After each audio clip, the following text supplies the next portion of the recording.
ఓం నమో వెంకటేశాయ. భగవంతునికి మనము ప్రతిరోజూ పూజ చేస్తూ ఉంటాము. అలాగే పండుగలు వచ్చినప్పుడు కూడా ప్రత్యేకంగా పూజలు చేస్తూ స్వామివారికి నైవేద్యంగా ప్రసాదాలు కూడా సమర్పించుకుంటాము. మనము చేసే పూజలలో స్వామివారిని అలంకరించడానికి కావచ్చు. పూజ అంటేనే పువ్వులు తప్పనిసరిగా ఉండాలి కదా. మనము కూడా స్వామివారి పూజకు ఏ పువ్వులు వాడకూడదు అన్నది ఈ వీడియోలో తెలుసుకుందాం. సాక్షాత్తు శ్రీ మహావిష్ణువు అవతారాలలో ఉన్న శ్రీకృష్ణ భగవానుడికి పూజ చేసేటప్పుడు పూజకి పనికిరాని పువ్వులు గురించి ఇప్పుడు తెలుసుకుందాం. కాబట్టి మీరు ఈ వీడియోని మిస్ అవ్వకుండా చూడండి. ఈ వీడియోని లైక్ చేయండి. శ్రీకృష్ణ భగవానుని పూజకు పనికి రాని పువ్వులు కూడా ఉన్నాయా అని అనుకుంటున్నారా? ఉన్నాయి. ఆ పూల పేర్లు గురించి తెలుసుకుందాం. వాటి వివరాలు తెలుసుకునే ముందు మీరు ఈ వీడియోని లైక్ చేసి ఛానల్ని సబ్స్క్రైబ్ చేసుకోండి.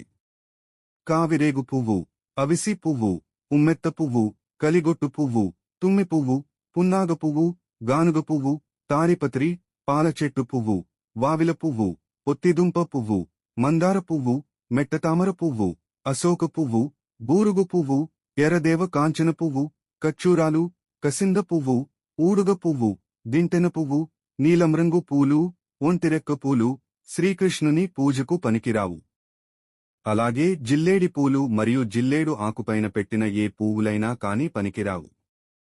అలాగే వేప పువ్వులు పనికిరావు. స్వామివారి పూజకు వాడకూడదు. ఇలాంటి ఎన్నో విషయాలను మీరు తెలుసుకోవాలి అంటే మన ఛానల్ని సబ్స్క్రైబ్ చేసుకోండి.